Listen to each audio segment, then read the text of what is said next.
بسم اللہ الرحمن الرحیم۔ الحمدللہ گزشتہ درس میں 25واں سپارہ مکمل ہو گیا۔ اب یہاں سے 26ویں سپارے کا آغاز ہو رہا ہے، سورۃ الاحقاف کا۔ احقاف کا لفظ اس سورت کی 21ویں آیت میں استعمال ہوا۔ احقاف ایک جگہ تھی جہاں پہ قوم عاد رہتی تھی اور ان کی طرف حضرت ہود علیہ السلام کو نبی بنا کر بھیجا گیا تھا۔ سورۃ الاحقاف مکیہ، مکہ شریف میں یہ سورت نازل ہوئی۔ وَهِيَ 35 آیتاً، 30 اور 5 35 آیات ہیں اس میں، وَأَرْبَعُ رَكُوعَاتٍ 4 رکوع ہیں اس میں۔ بسم اللہ الرحمن الرحیم، اللہ تبارک و تعالیٰ کے نام سے شروع کرتا ہوں جو رحمان اور رحیم ہے۔ بسم اللہ شریف کا ترجمہ بھی اردو میں سب نے کیا ہے، جس نے بھی قرآن پاک کا ترجمہ کیا۔ عام طور پر یہ ترجمہ کیا جاتا ہے کہ میں شروع کرتا ہوں اللہ کے نام سے۔ اعلیٰ حضرت فاضل بریلوی رضی اللہ تعالیٰ عنہ نے ترجمہ کیا کہ اللہ کے نام سے شروع کرتا ہوں، کہ جب اللہ کے نام سے شروع کر رہے ہیں تو پہلے نام بھی اللہ تعالیٰ کا آنا چاہیے، نہ یہ کہ پہلے اپنا نام آ جائے، میں اللہ کے نام سے شروع کرتا ہوں، نہیں، اللہ کے نام سے شروع کرتا ہوں کہ پہلے اللہ تبارک و تعالیٰ کا اسم مبارک، اللہ تعالیٰ کا نام ہی آنا چاہیے۔ تو یہ اللہ تبارک و تعالیٰ نے ان کے ذہن میں یہ بات ڈالی جو باقی مترجمین کے ذہن میں نہ آ سکی، کہ عام طور پر اب اصل میں اس میں یہ ہے، عربی نحو کی لغت سے اگر دیکھا جائے تو یہ بسم اللہ الرحمن الرحیم سارا جو ہے، اس میں شروع میں ایک فعل جو ہے اس کو محذوف مانا جاتا ہے، کہ اصل میں ہے اشرع بسم اللہ الرحمن الرحیم، اور اس کا معنی ہے میں شروع کرتا ہوں۔ تو انہوں نے اس طرف دیکھا کہ اب بسم اللہ الرحمن الرحیم یہ سارا بے حرف جار ہے، اسم مضاف ہے، لفظ اللہ یہ موصوف، آگے دو اس کی صفتیں موصوف صفت مل کے اس کا مضاف ہے، پھر یہ جار مجرور اشرع کے متعلق ہوگا، اور اس کا ترجمہ پھر اسی طرح، لفظی ترجمہ اسی طرح بنتا ہے کہ میں شروع کرتا ہوں اللہ کے نام سے۔ لیکن اب ادب کا تقاضا یہ ہے کہ اللہ کے نام سے شروع کرتا ہوں تو میں اسی کے درمیان میں ہی آ گیا، اب اس کی ضرورت بھی نہیں۔ ایک تو فصیح و بلیغ ترجمہ ہے کہ فصاحت اور بلاغت یہ ہوتی ہے کہ لفظ کم ہوں لیکن مفہوم بھی صحیح ادا ہو جائے، اب اس میں کی ضرورت ہی نہیں رہتی، یعنی میں کو ختم کر دو، میں کیا شے ہے، میں کا ہی تو سارا جھگڑا ہے، جب میں ختم ہو جائے تو سارے جھگڑے حل ہو جائیں، تو میں کو ہی ختم کر دو، اللہ کے نام سے شروع کرتا ہوں۔ تو ترجمہ بھی درست ہو گیا، فصاحت و بلاغت اور ادب اور احترام کو بھی مد نظر رکھا گیا۔ حامیم، یہ حروف مقطعات ہیں جو صورتوں کے شروع میں، اور خاص طور پر چونکہ 7 صورتیں ایسی ہیں جن کے شروع میں حامیم کے الفاظ آتے ہیں، 6 صورتیں اس سے پہلے گزر چکی ہیں اور یہ 7ویں ہے جس کے شروع میں حامیم کے الفاظ آئے ہیں، اور یہ مسلسل 7 صورتیں ہیں جن کے شروع میں حامیم کے الفاظ آئے ہیں۔ سب سے پہلے ہے مؤمن، 24ویں سپارے کا دوسرا ربع شروع ہوتا ہے۔ اس کے بعد حامیم السجدہ، جس میں سجدہ ہے، حامیم، کیونکہ 7 صورتوں میں صرف یہ واحد صورت ہے حامیم والی جس میں سجدہ بھی ہے، تو اس لیے اس کا نام ہو گیا حامیم السجدہ۔ پھر تیسری ہے شورى، چوتھی ہے زخرف، اس کے بعد 5ویں صورت ہے الدخان، 6ٹھی الجاسیہ، اور یہ 7ویں الاحقاف۔ تو 7 صورتیں ہیں جن کا آغاز حامیم کے الفاظ سے ہوتا ہے۔ تو یہ حروف مقطعات ہیں جن کا حقیقی مفہوم اللہ تبارک و تعالیٰ جانتا ہے یا اللہ تبارک و تعالیٰ کا محبوب جانتا ہے۔ تنزیل الکتاب، کتاب کا اتارنا، من اللہ العزیز الحکیم، اللہ تبارک و تعالیٰ کی طرف سے ہے جو غالب حکمت والا ہے۔ یعنی اس کتاب کو اللہ تبارک و تعالیٰ نے اتارا ہے جو قوت اور طاقت والا بھی ہے اور حکیم بھی ہے، اس کا کوئی فعل کوئی کام حکمت سے خالی نہیں ہوتا۔ یعنی دنیا کے اندر جو بھی قانون بنائے جاتے ہیں ان کو بنانے والے انسان ہوتے ہیں، اور ظاہر بات ہے کہ جب بھی کوئی آدمی کوئی قانون بنائے گا تو خواہی نہ خواہی، چاہے یا نہ چاہے، وہ اس میں اپنی رعایت ضرور کرے گا کہ جس کی زد مجھ پہ پڑے اس سے اوائڈ کرو، اس سے بچاؤ، اپنے فائدے کا وہ اس میں ضرور خیال رکھے گا قانون بنانے کے لیے۔ تو دنیا میں جو قانون بنائے جاتے ہیں اس میں سب سے پہلے اپنا فائدہ مد نظر رکھا جاتا ہے، چاہے کہا جائے کہ ہم عوام کے فائدے کے لیے کر رہے ہیں، عوام کی بھلائی کے لیے کر رہے ہیں، سب سے پہلے اپنی ذات کا فائدہ جو ہے وہ مد نظر رکھا جاتا ہے۔ تو یہ کسی انسان کا بنایا ہوا نہیں ہے کہ اس میں اس نے اپنے فائدے کے مد نظر رکھا ہو، نہ یہ کہ کسی ایک اسمبلی نے، کسی مجلس شورا نے مل کے اس کو بنایا ہو، پاس کیا ہو، نہیں، یہ انسان کا نہیں، اللہ تبارک و تعالیٰ کا کلام ہے، اللہ تبارک و تعالیٰ نے اس کو اتارا ہے۔ ما خلقنا السماوات والارض، نہیں بنایا ہم نے آسمانوں اور زمین کو، وما بینہما، اور جو کچھ اس کے درمیان ہے، الا بالحق، مگر حق کے ساتھ۔ ما کے ذریعے نفی ہے اور الا کے ذریعے اس بات ہوتا ہے، یعنی ہم نے اسے حق کے ساتھ ہی بنایا ہے۔ یہ کلام عرب کا ایک اسلوب ہے کہ پہلے نفی اور اس کے بعد اس بات، یعنی اس کو ناحق بے مقصد آسمانوں اور زمینوں اور اس کے درمیان کی چیزوں کو نہیں بنایا گیا، بلکہ با مقصد کسی مقصد کے تحت صحیح ٹھیک ٹھیک ان کو بنایا گیا۔ وَأَجَلٍ مُّسَمًّى، اور ایک وقت مقرر تک، یعنی قیامت تک کے لیے یہ آسمان و زمین قائم رہیں گے۔ جب قیامت قائم ہوگی تو پھر ان آسمانوں اور اس زمین کو ختم کیا جائے گا، کیونکہ اس دن اللہ تبارک و تعالیٰ ارشاد فرماتا ہے، اس دن یوم تبدل الارض غیر الارض والسماوات، کہ اس زمین کی جگہ اور زمین بدل دی جائے گی اور آسمان بھی اور آ جائیں گے۔ تو ان کی ایک لمٹ ہے، وہ حد جو ہے وہ قیامت کا دن ہے کہ قیامت تک یہ آسمان و زمین اور ان کے درمیان جو ہے سورج چاند ستارے سب چیزیں وہ قائم رہیں گی۔ والذین کفروا، جنہوں نے انکار کیا، اما انذروا معرضون، جس سے ان کو ڈرایا جاتا ہے اس سے وہ اعراض کرتے ہیں کہ عذاب وغیرہ کوئی نہیں ہے، ہر چیز خود بخود ہی بن رہی ہے، خود بخود ہی چل رہی ہے، کوئی بنانے والا نہیں، کوئی چلانے والا نہیں، اور یہ جو عذاب کے دعوے کیے جاتے ہیں یہ بھی ویسے ہی دھمکیاں ہیں، اس میں کوئی حقیقت نہیں ہے۔ فرمایا جس سے ان کو ڈرایا جاتا ہے اس سے وہ اعراض کرتے ہیں۔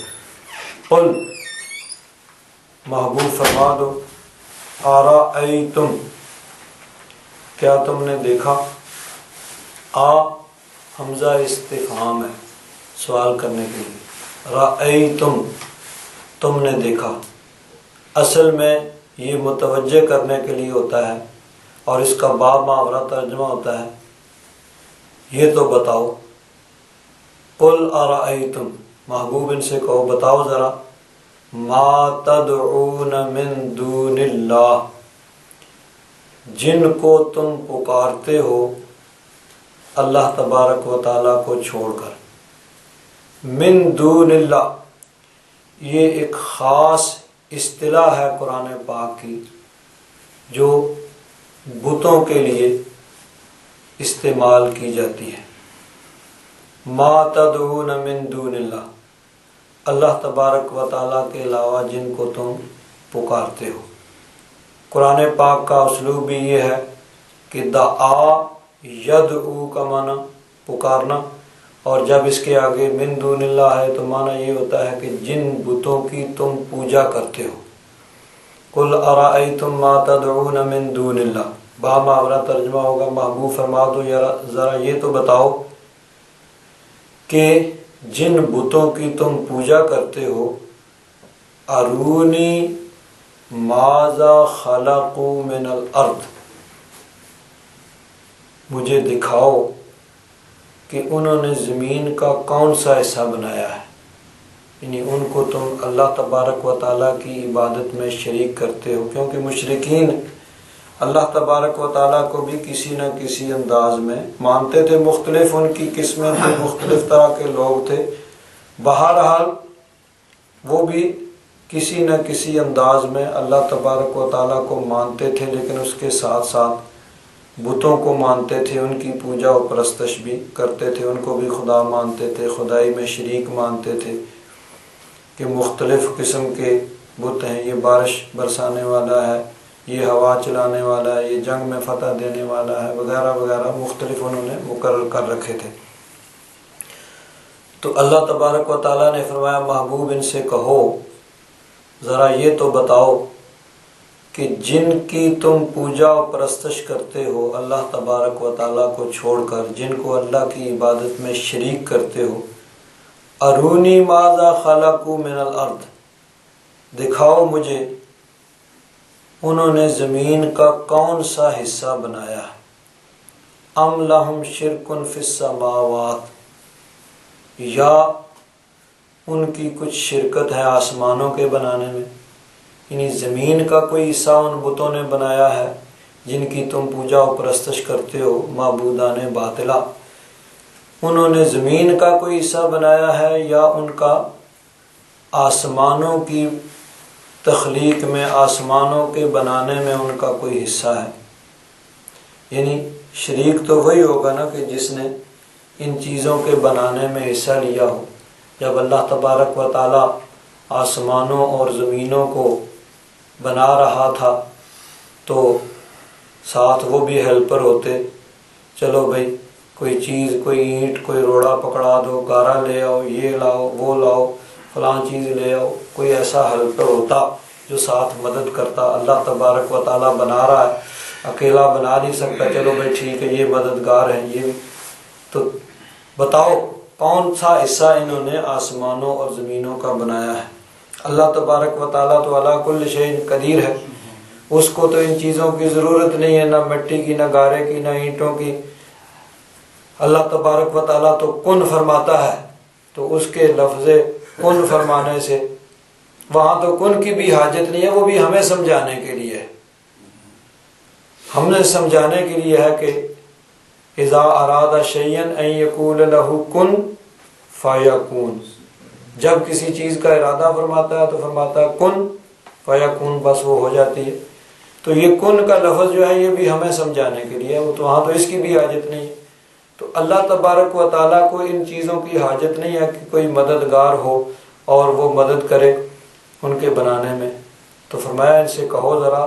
بتاؤ جن کی تم پوجا و پرستش کرتے ہو، جن کو اللہ تبارک و تعالیٰ کی عبادت میں شریک کرتے ہو، اللہ کو چھوڑ کر جن کی تم پوجا و پرستش کرتے ہو، ارونی ماذا خلقوا من الارض، دکھاؤ مجھے انہوں نے زمین کا کون سا حصہ بنایا ہے، ام لہم شرک فی السماوات، یا ان کا کچھ حصہ ہے آسمانوں میں، یعنی آسمانوں کے بنانے میں وہ شریک تھے، اس کا کچھ حصہ انہوں نے بنایا ہے۔ ایتونی بکتاب من قبل ھذا، لے آؤ کوئی کتاب اس سے پہلے، یعنی کوئی ایسی کتاب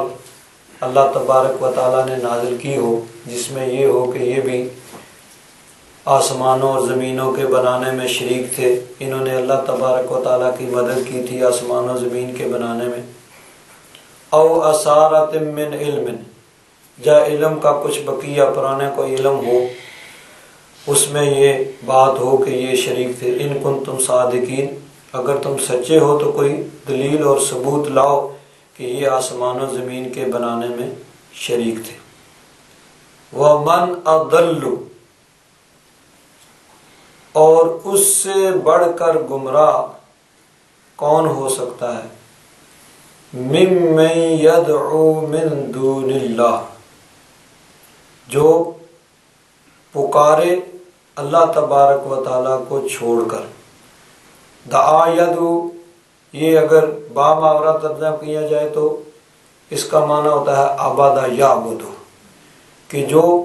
بتوں کی پوجا کرتا ہے۔ لفظی معنی ہے کہ اس سے زیادہ گمراہ کون ہو سکتا ہے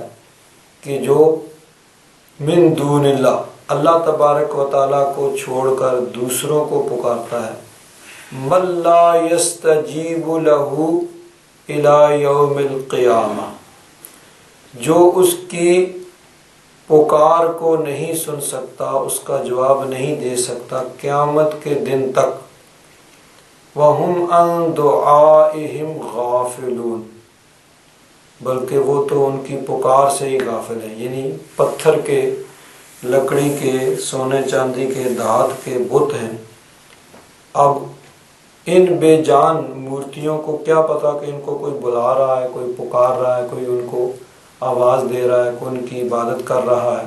کوئی ان کو پوجا و پرستش کر رہا ہے۔ اب جانور اگر ہے، اس کو انسان پکارتا ہے، وہ جواب نہیں دے سکتا لیکن وہ سنتا ضرور ہے، اس کے پاس سننے کی قوت ہے۔ لیکن پتھر ہے، اب پتھر بے جان مورتی ہے، وہ نہ سن سکتا ہے نہ دیکھ سکتا ہے، تو فرمایا کہ اس سے زیادہ گمراہ کون ہو سکتا ہے جو ان بتوں کی پوجا و پرستش کرتے ہیں جو قیامت تک ان کا جواب نہیں دے سکتے، یعنی کبھی بھی ان کا جواب نہیں دے سکتے۔ وَهُمْ عَنْ دُعَائِهِمْ غَافِلُونَ، اور وہ ان کے پکارنے اور ان کی عبادت سے بھی وہ غافل ہیں، انہیں تو یہ بھی علم نہیں ہے کہ ان کو پکارا جا رہا ہے اور ان کی عبادت کی جا رہی ہے۔ یہ یاد رکھیں کہ قیامت کے دن اللہ تبارک و تعالی انہی بتوں کو عقل، فہم اور اسی طرح دیکھنے، سننے، بولنے کی قوت عطا فرمائے گا، اور قیامت کے دن یہ بولیں گے۔ چنانچہ اگلی آیت دیکھیے، وَإِذَا حُشِرَ النَّاسُ، جب لوگوں کو جمع کیا جائے گا قیامت کے دن، كَانُوا لَهُمْ أَعْدَاءً، تو وہ ان کے دشمن ہو جائیں گے۔ اب دشمن ظاہر بات ہے وہی ہوتا ہے کہ جو دیکھ بھی سکتا ہے، سن بھی سکتا ہے، سمجھ بھی سکتا ہے، بول بھی سکتا ہے۔ وَقَانُوا بِعِبَادَتِهِمْ كَافِرِينَ، اور وہ ان کی عبادت کے منکر ہو جائیں گے۔ اب منکر کس طرح ہوں گے؟ عبادت تو وہ بتوں کی کر رہے ہیں، اس میں تو کوئی شک شبہ نہیں ہے، تو بت یہ کہیں گے کہ ہم نے تو ان کو نہیں کہا تھا کہ ہماری پوجا و پرستش کرو، خود ہی انہوں نے ہماری پوجا و پرستش شروع کر دی، کیونکہ بت تو دنیا میں بے جان پتھر ہیں، پتھر کو گھڑا اور اس کا بت بنا لیا اور اس کو سامنے رکھ لیا اور اس کے سامنے سجدے میں پڑ گئے، تو وہ ان کی عبادت کا انکار کریں گے۔ تو قرآن پاک میں متعدد مقامات پر اسی مضمون کو بیان کیا گیا ہے کہ وہ بت جو ہیں وہ ان کی عبادت کا انکار کریں گے۔ قیامت کے دن اللہ تبارک و تعالیٰ ان کو بولنے، دیکھنے، سمجھنے سب یعنی ان کی قوت اور طاقت دے گا، تو اس وقت وہ بولیں گے۔ لیکن دنیا میں وہ بے جان مورتیاں ہیں، نہ دیکھ سکتی ہیں نہ سن سکتے ہیں، اور وہ ان کی پوجا و پرستش سے بھی غافل ہیں۔ اب یہ چونکہ مکی صورت ہے تو مکی صورتوں میں ایک خاص اسلوب یہ ہے کہ مکہ میں چونکہ کفار مد مقابل تھے، کافر جو لوگ بتوں کی پوجا و پرستش کرتے تھے، ان کو تبلیغ کرنے کے لیے نبی کریم صلی اللہ علیہ وسلم تشریف لائے تھے، تو بتوں کی پوجا سے منع کیا گیا کہ یہ بت یہ عبادت کے لائق نہیں ہے، یہ کچھ نہیں کر سکتے، ان کو کوئی قوت طاقت نہیں ہے، کوئی اختیار نہیں ہے، جب جان ہی نہیں ہے، بے جان مورتیاں ہیں، پتھر سے گڑی گئی ہیں، تو ان کو کوئی اختیار کیسے ہو سکتا ہے؟ تو بتوں کی پوجا سے منع کیا گیا، روکا گیا، اور ان کی برائی بیان کی گئی، اور قرآن پاک میں جا بجا بار بار یہ مضمون جو ہے اس کو مختلف انداز میں دہرایا گیا۔ اب ایک ہے من دون اللہ، بت جن کی پوجا و پرستش کی جاتی ہے، اور ایک ہیں اولیاء اللہ، اللہ کے نیک بندے جو اللہ تبارک و تعالیٰ کی عبادت کرتے ہیں، ساری زندگی اللہ تبارک و تعالیٰ کی انہوں نے عبادت کی، اور جو لوگ بتوں کے آگے جھکے ہوئے تھے، بتوں کی پوجا و پرستش کر رہے تھے، ان کو بتوں کے آگے سے اٹھا کے رب کی بارگاہ میں انہوں نے لا کے جھکایا کہ بت جو ہیں وہ عبادت کے لائق نہیں ہے، بت پوجا و پرستش کے قابل نہیں ہے، عبادت کے لائق صرف اللہ تبارک و تعالیٰ کی ذات ہے جو وحدہ لا شریک ہے، وہی عبادت کے لائق ہے، اور کوئی عبادت کے لائق نہیں ہے۔ تو اللہ کے نبی اور اللہ تبارک و تعالیٰ کے نیک بندے، انہوں نے خود بھی ساری زندگی اللہ تبارک و تعالیٰ کی عبادت میں گزاری، اور مخلوق خدا کو بھی رب کی بارگاہ میں جھکنے کی تعلیم دی کہ عبادت کے لائق صرف رب کی ذات ہے۔ جو بتوں کی پوجا و پرستش میں مصروف تھے، ان کو بتوں کے آگے سے اٹھا کے رب کی بارگاہ میں جھکایا۔ لیکن آج کیا ہوتا ہے کہ وہ ساری آیات جو بتوں کے متعلق نازل ہوئی ہیں، ان کو نبیوں ولیوں پر چسپاں کیا جاتا ہے، اور نبیوں ولیوں کو بھی اسی کیٹاگری میں، اسی صف میں کھڑا کیا جاتا ہے۔ یہ ایک بہت بڑا ظلم ہے کہ اللہ تبارک و تعالیٰ نے آیت تو نازل کی بتوں کے متعلق، اور اس کو نبیوں ولیوں پر چسپاں کیا جائے، اور ان کو بھی بتوں کے برابر قرار دیا جائے۔ حالانکہ دیکھیے من دون اللہ جو ہے، اس کے متعلق اللہ تبارک و تعالیٰ نے فرمایا انکم وما تعبدون من دون اللہ حسب جہنم، تم بھی اور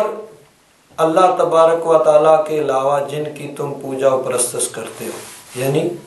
بت، حسب جہنم، وہ جہنم کا ایندھن ہے۔ تو کافر بھی،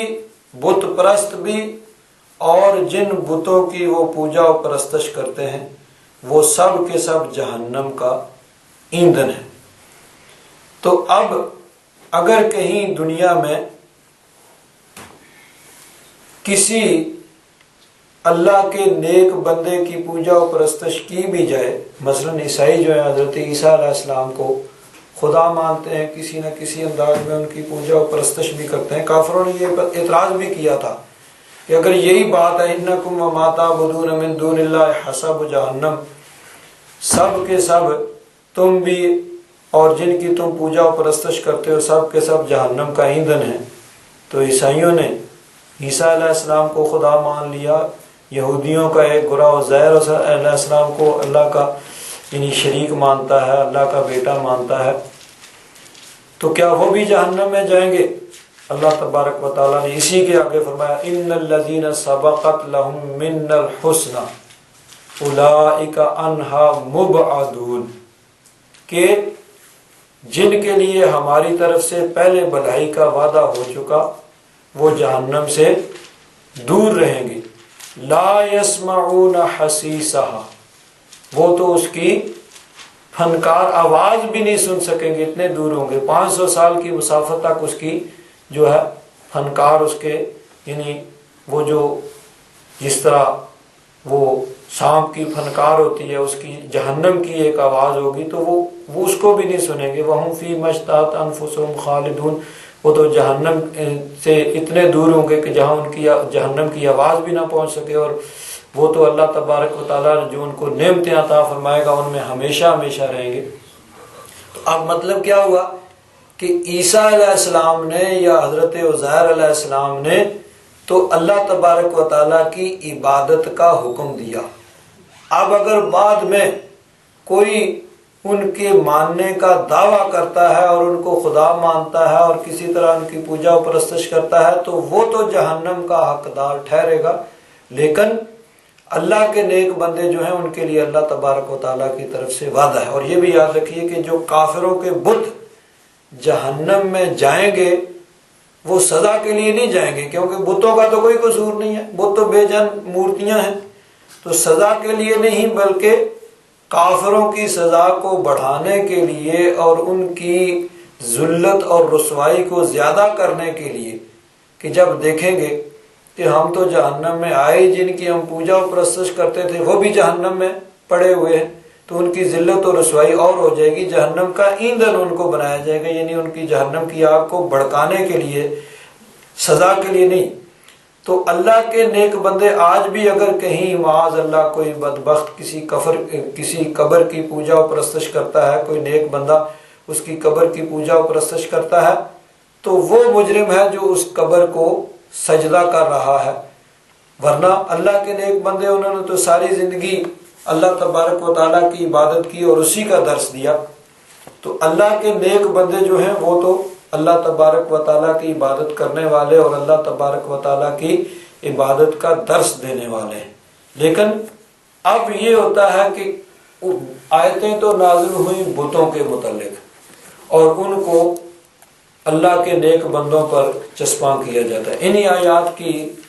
تفسیر کے اندر حضرت پیر کرم شاہ صاحب رحمۃ اللہ تعالی علیہ آپ نے بڑا پیارا مضمون لکھا ہے، فرماتے ہیں مشرکین بتوں کی پرستش کیا کرتے تھے، انہوں نے بیت اللہ شریف میں 360 بت نصب کر رکھے تھے، اپنے اپنے گھروں میں جو مورتیاں انہوں نے سجا رکھی تھیں وہ ان کے علاوہ تھی، یعنی 360 تو خانہ کعبہ میں تھے، باقی گھروں میں بھی رکھے ہوئے ہیں۔ کوئی سفر میں جاتے تو کوئی چھوٹا سا بت ساتھ رکھ لیا، جہاں دل چاہا خدا سامنے رکھا، پوجا و پرستش کی، خدا کو جیب میں ڈالا اور پھر چل پڑے۔ تو یہ ان کا انداز تھا۔ تو جو گھروں میں مورتیاں سجا رکھی تھی وہ الگ تھی، 360 صرف بیت اللہ شریف میں انہوں نے سجا کے رکھے ہوئے تھے۔ ان کی اس کھلی گمراہی بلکہ حماقت کو بڑے مؤثر انداز میں پیش کیا جا رہا ہے کہ اے عقل کے اندھو، تم ان بتوں کی پوجا کرتے ہو جو نہ سن سکتے ہیں نہ جواب دے سکتے ہیں، وہ بھلا کسی مشکل وقت میں تمہاری مدد کیا خاک کریں گے؟ اس سے زیادہ نادان اور گمراہ اور کون ہو سکتا ہے؟ آگے علامہ ابن کثیر کی اس آیت کی تفسیر میں جو لکھا اس کا حوالہ پیش کرتے ہوئے اس کا ترجمہ یہ ہے، یعنی اس آدمی سے زیادہ گمراہ اور کوئی نہیں جو اللہ تعالیٰ کو چھوڑ کر بتوں کی پوجا و پرستش کرے۔ من دون اللہ، یہ صدیوں پہلے جو مفسرین ہیں انہوں نے بھی من دون اللہ کا ترجمہ بت ہی کیا ہے کہ من دون اللہ خاص اس طرح ہے جو بتوں کے لیے استعمال کی جاتی ہے۔ تو من دون اللہ اصنامن، صنم کی جمع اصنام، بت، تو انہوں نے بھی من دون اللہ کا ترجمہ اصنام کیا، بت۔ تو یعنی اس سے زیادہ گمراہ اور کوئی نہیں جو اللہ تعالیٰ کو چھوڑ کر بتوں کی پوجا کرتا ہے اور ان سے ایسی چیزیں مانگتا ہے جو وہ قیامت تک نہیں دے سکتے۔ جو وہ کہہ رہا ہے وہ اس سے غافل ہیں، نہ سنتے ہیں، نہ دیکھتے ہیں، نہ پکڑتے ہیں، کیونکہ وہ بے جان پتھر ہیں جو بالکل بہرے ہیں۔ اسی طرح آگے دوسرے مفسر علامہ ابو حیان اندلسی ان کی عبارت نقل کی ہے، یدعون من دونہ جمادن، یعنی وہ پتھر ہیں، جمادات ہیں، ایسے بے جان پتھر کو پکارتے ہیں جو انہیں نہ جواب دے سکتا ہے اور نہ ان سے جواب دینے کی طاقت ہے، یعنی نہ تو جواب دے سکتا ہے نہ اس میں طاقت ہے۔ اب یہ تو ہوگی اس کی تشریح۔ آگے حضرت پیر کرم شاہ صاحب رحمۃ اللہ تعالی علیہ فرماتے ہیں، بعض مہم جو لوگ جو ملت کے اتحاد کو انتشار کا شکار بنانا چاہتے ہیں، رات دن اس دھن میں لگے رہتے ہیں کہ ملت میں نئی ملت تخلیق کریں۔ وہ یہ آیت، بلکہ یہ آیات اور اس طرح کی آیات جو قرآن پاک کے اندر موجود ہیں، اہل سنت پر چسپاں کرتے ہیں، معاذ اللہ۔ بحمدہ تعالی اہل سنت میں سے کوئی ان پڑھ سے ان پڑھ بھی اللہ جل مجدہ کے سوا کسی کی خدائی اور الوہیت کا عقیدہ فاسدہ نہیں رکھتا۔ جب وہ اللہ تعالیٰ کے محبوب، تمام نبیوں کے سردار، تمام رسولوں کے سرتاج، اپنے آقا و مولا اور دونوں جہاں کے آسرا محمد مصطفیٰ صلی اللہ تعالی علیہ وآلہ وسلم کے بارے میں یہ عقیدہ رکھتا ہے، اشہد ان محمدن عبدہ و رسولہ، کہ ہم یہ گواہی دیتے ہیں کہ حضرت احمد مجتبیٰ محمد مصطفیٰ صلی اللہ تعالی علیہ وسلم اللہ کے بندے اور اللہ کے رسول ہیں۔ اور نماز میں کئی بار اس شہادت کا اعادہ کرتا ہے۔ جب نبی کریم صلی اللہ علیہ وسلم جو تمام نبیوں کے سردار ہیں، ہمارے آقا و مولا ہیں، ان کے بارے میں ہم یہ عقیدہ رکھتے ہیں کہ وہ اللہ کے بندے ہیں اور اللہ کے رسول ہیں، تو فرماتے ہیں تو وہ کسی اور کو کیوں کر خدا یا خدا کا ہمسر اور شریک تصور کر سکتا ہے؟ یہ محض بہتان اور افتراء عظیم ہے کہ اہل سنت کسی کو خدا کا شریک بناتے ہیں۔ ھذا افک مبین و بہتان عظیم۔ ضیاء القرآن میں مختلف مقامات پہ اس کی تشریح گزر چکی ہے کہ جب حضور نبی کریم صلی اللہ علیہ وسلم کو ہم اللہ کا عبد مانتے ہیں، اللہ کا بندہ مانتے ہیں، تو پھر کسی اور کو ہم حضور اللہ تبارک و تعالیٰ کا شریک جو کیسے کہہ سکتے ہیں؟ جو اللہ تبارک و تعالیٰ کے نائب اکبر ہیں اور جن کے در سے حضرت خواجہ کو، حضرت داتا کو، غوث اعظم کو، سب کو خیرات ملی اور جن کے در کی خیرات پہ سب پل رہے ہیں، جب ان کو ہم اللہ کا بندہ مانتے ہیں تو کسی اور کو اللہ کا شریک اور ہمسر اور برابر کیسے مان سکتے ہیں؟ آگے فرماتے ہیں خارجیوں کے علاوہ، یعنی وہ جدید ہوں یا قدیم ہوں، ایک خارجی وہ تھے جو صحابہ کرام کے دور میں ظاہر ہوئے تھے، جنہوں نے حضرت علی اور صحابہ پر کفر اور شرک کے فتوے لگائے تھے کہ یہ کافر ہو گئے، یہ مشرک ہو گئے، اور کچھ وہ ہیں جو آج انہیں صحابہ کرام کے پیروکار، ان کے نقش قدم پر چلنے والوں پر کفر و شرک کے فتوے لگا رہے ہیں۔ تو فرماتے ہیں کہ خارجیوں قدیم اور جدید کے علاوہ تمام امت اس بات پر متفق ہے کہ حضور سرور عالم صلی اللہ تعالی علیہ وسلم کی بارگاہ بے کس پناہ میں جب کوئی غلام صلاۃ و سلام عرض کرتا ہے تو حضور اس کو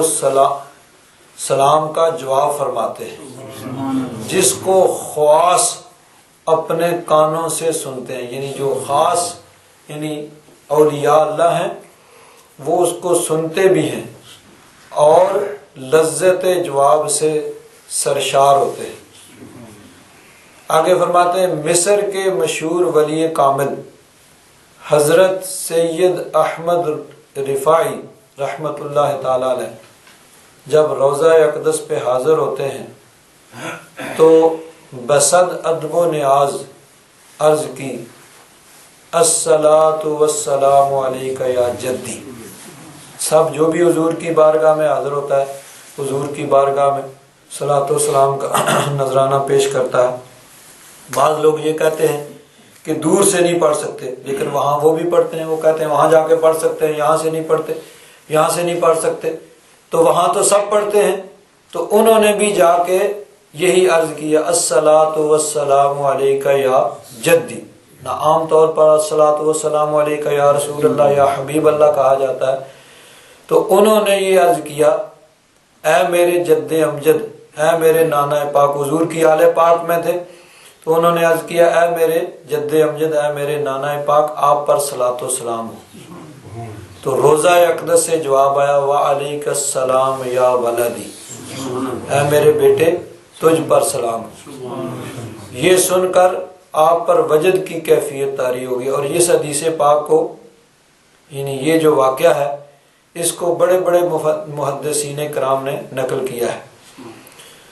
تو جب حضور نبی کریم صلی اللہ علیہ وسلم کی بارگاہ میں انہوں نے اس انداز میں سلام پیش کیا الصلاۃ والسلام علیک یا جدی، تو جواب آیا وعلیک السلام یا ولدی، اے میرے بیٹے تجھ پر بھی سلام ہو. تو انہوں نے پھر فی البدی اسی وقت ایک ربائی عربی میں عرض کی فی حالت البعد روحی کنت ارسلها. عرض کرتے ہیں یا رسول اللہ، جب میں دور تھا، میرا جسم مصر میں تھا، تو میں اپنی روح کو بھیجا کرتا تھا. تو قبل الارض عنی وہی نائبتی، تو وہ میرے نائب کی حیثیت سے آپ کے آستانے کی خاک کو چوما کرتی تھی، اس کا بوسہ لیا کرتی تھی. وَهَذِهِ دَوْلَةُ الْأَشْبَاحِ قَدْ حَضَرْتُ. اور یا رسول اللہ، اب اللہ تعالیٰ نے کرم فرمایا ہے، پہلے تو میں روح کو بھیجا کرتا تھا، اب میں خود حاضر ہوا ہوں. فَامْدُدْ يَمِينَكَ كَيْ تَحْظَى بِهَا شَفَتِي. یا رسول اللہ، اپنا ہاتھ بڑھائیے تاکہ میں خود آپ کے ہاتھ کا بوسہ دوں. پہلے تو روح کو بھیجا کرتا تھا اور روح آپ کے آستانہ کی خاک کو چوما کرتی تھی، اب میں خود حاضر ہوا ہوں، اب ہاتھ نکالیے تاکہ میں آپ کے ہاتھوں کو چوم کے اپنے دل کی حسرت پوری کر سکوں. جب انہوں نے یہ عرض کی، دستے مبارک بار آئے، حضور کا ہاتھ مبارک جس کو آپ نے بوسہ دیا،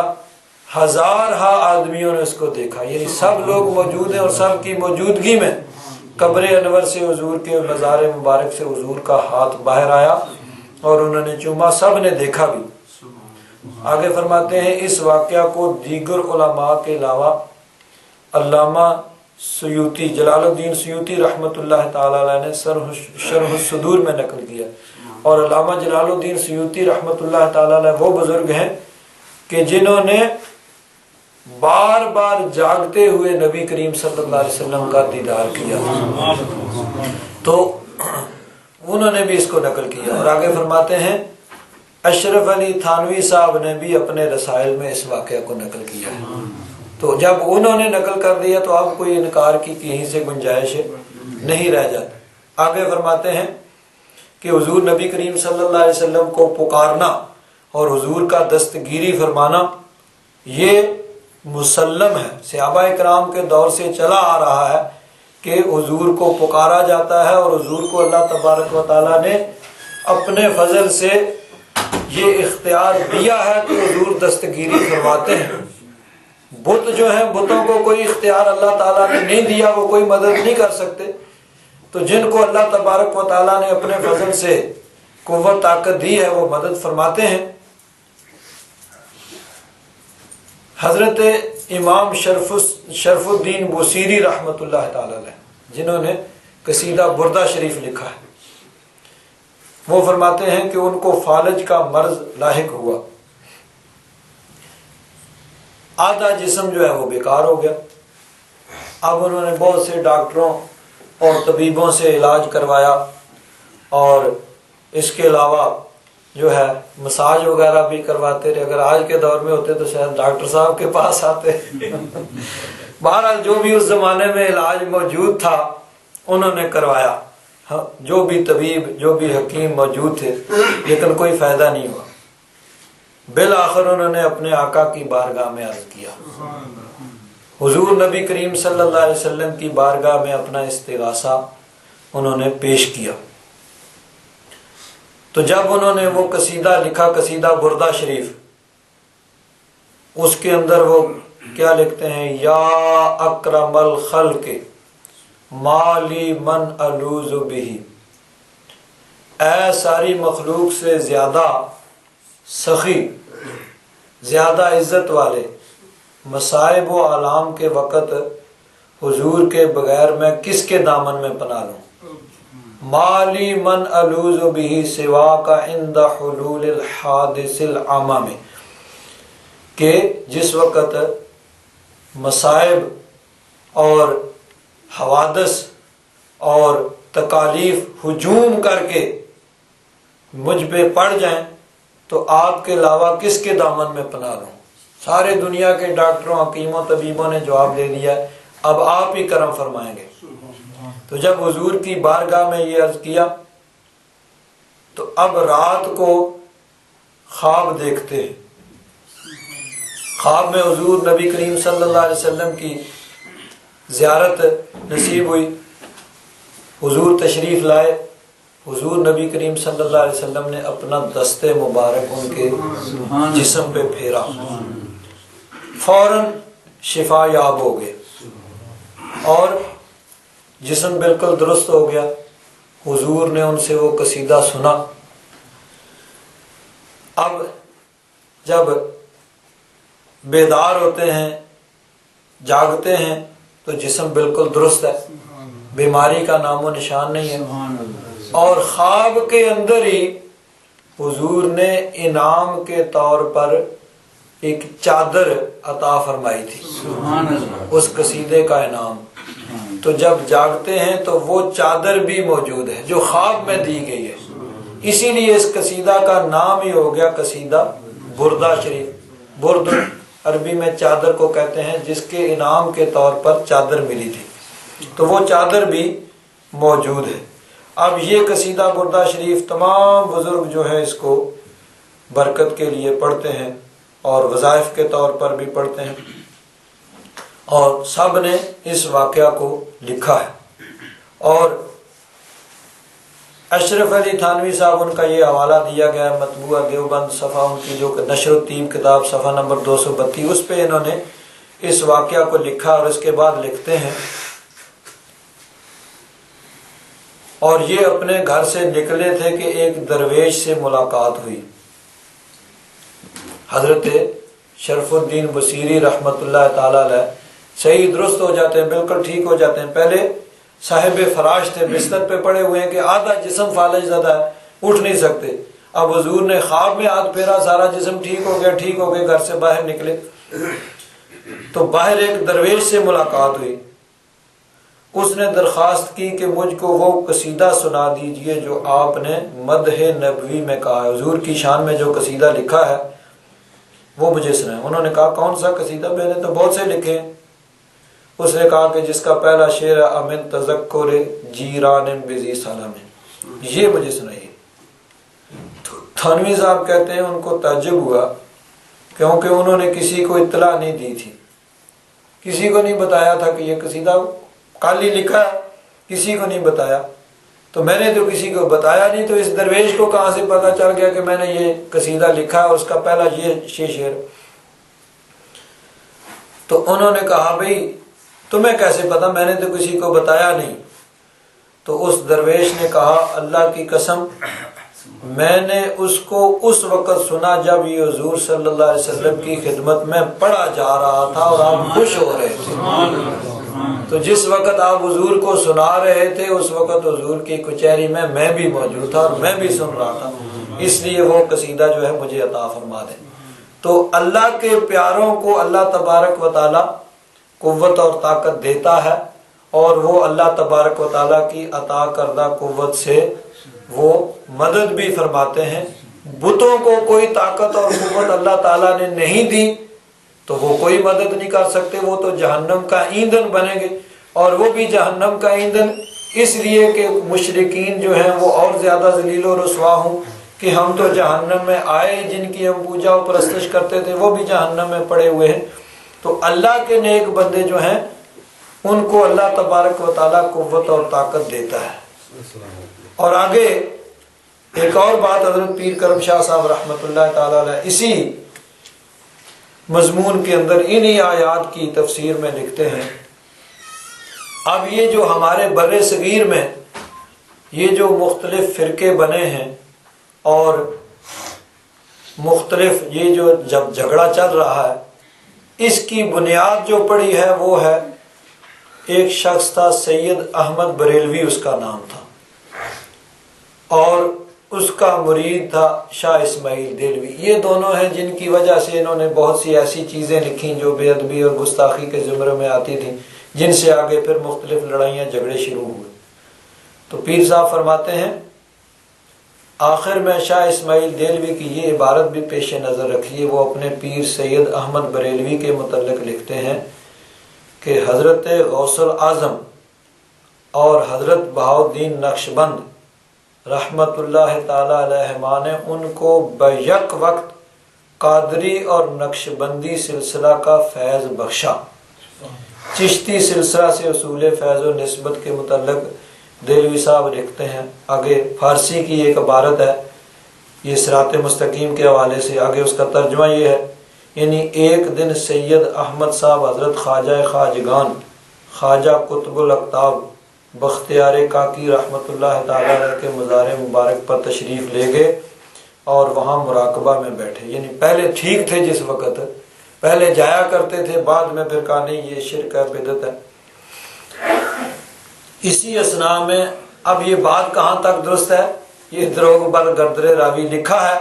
شاہ اسماعیل دہلوی نے صراط مستقیم اب بھی ملتی ہے، اس میں یہ سب موجود ہے۔ اسی اثناء میں حضرت کی روح پرفتوح سے ملاقات نصیب ہوئی، خواجہ خواجگان نے آپ پر بڑی زوردار توجہ فرمائی،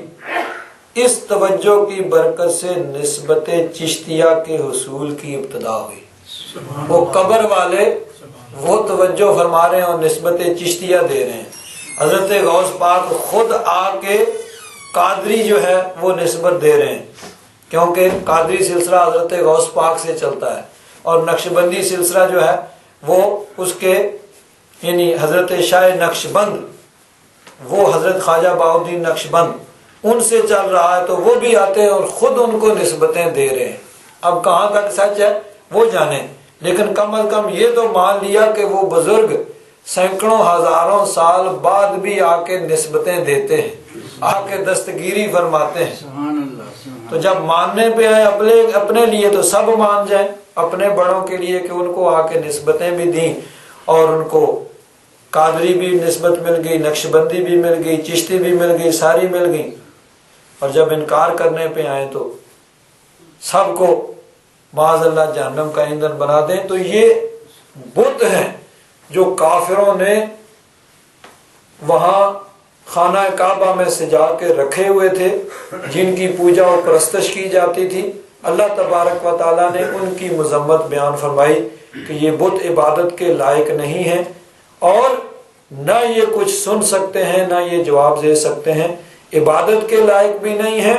اور ان کو پکارنا بھی فضول ہے، کیونکہ ان کو سننے کی کوئی قوت اور طاقت نہیں ہے، نہ یہ کچھ مدد کر سکتے ہیں کہ اللہ تبارک و تعالیٰ نے ان کو کوئی اختیار نہیں دیا ہے۔ تو اللہ والے جو ہیں ان کا کام ہی یہی ہے کہ اللہ تبارک و تعالیٰ کی ساری زندگی انہوں نے عبادت کی، اور سب کو اللہ تبارک و تعالیٰ کی عبادت کی دعوت دی کہ اللہ تعالیٰ وحدہ لا شریک ہے، عبادت کے لائق صرف وہی ہے، کوئی اور عبادت کے لائق نہیں ہے۔ یہی تعلیم ان کی رہی، اور انہوں نے وہ لوگ جو بتوں کے آگے جھکے ہوئے تھے ان کو بتوں کے آگے سے اٹھا کے رب کی بارگاہ میں جھکایا۔ حضرت خواجہ معین الدین چشتی اجمیری رحمت اللہ تعالی علیہ کے متعلق یہ آتا ہے کہ انہوں نے 95 لاکھ ہندوؤں کو کلمہ پڑھایا۔ اب ہندو جو ہے، ہندو سب سے زیادہ متعصب قوم ہے، یہودی اور ہندو، کہ ہندوؤں کے اندر خود بھی ان کی ذات پات پائی جاتی ہے کہ اونچی ذات کے ہندو وہ نچلی ذات کے ہندوؤں کو اپنے پاس نہیں بیٹھنے دیتے، ان کو اپنے برتنوں میں کھانے پینے سے نہیں، کہ ان کے برتنوں کو اگر وہ ہاتھ لگا دیں تو ان کے برتن جو ہے ناپاک ہو جاتے ہیں، اور مسلمان تو اگر ان کے برتن کو ہاتھ لگا دیں تو وہ شاید اس کو توڑ ہی دیں کہ یہ اب یہ مانجنے سے بھی پاک نہیں ہو سکتا۔ اس طرح کی متعصب قوم، ان میں سے 95 لاکھ ہندوؤں کو انہوں نے بتوں سے آگے سے اٹھایا اور رب کی بارگاہ میں جھکا دیا۔ اللہ والے تو وہ ہیں کہ جو بتوں کے آگے جو جھکے ہوئے ہیں ان کو رب کی بارگاہ میں جھکانے والے ہیں۔ تو یہ کیسے ہو سکتا ہے کہ کوئی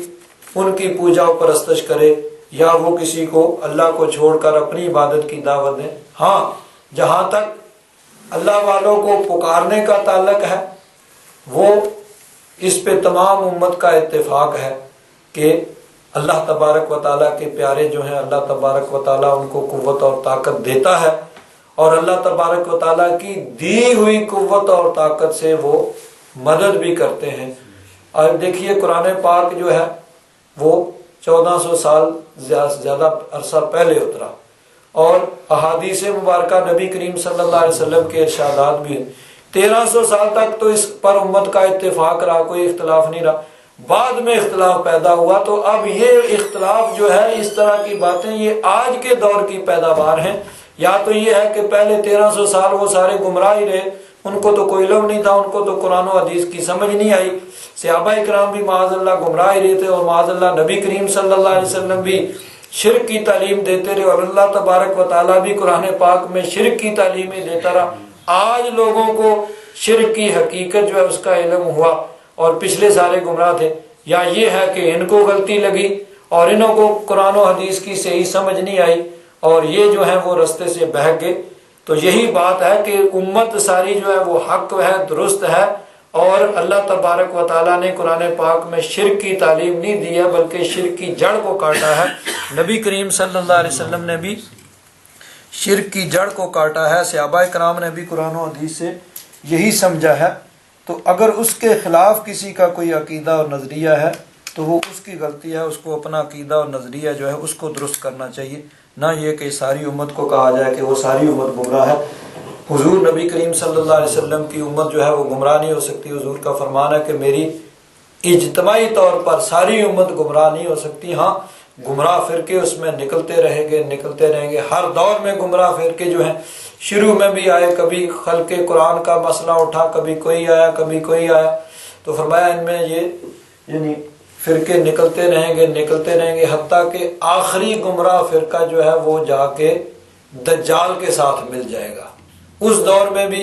اب کون سا فرقہ ہوگا، کیسا ہوگا، یہ اللہ تبارک و تعالیٰ جانتا ہے، لیکن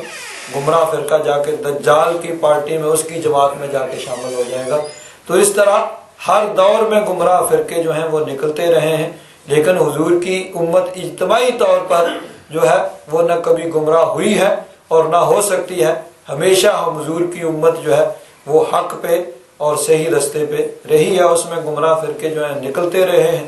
اور ختم ہوتے رہے ہیں، اور آگے بھی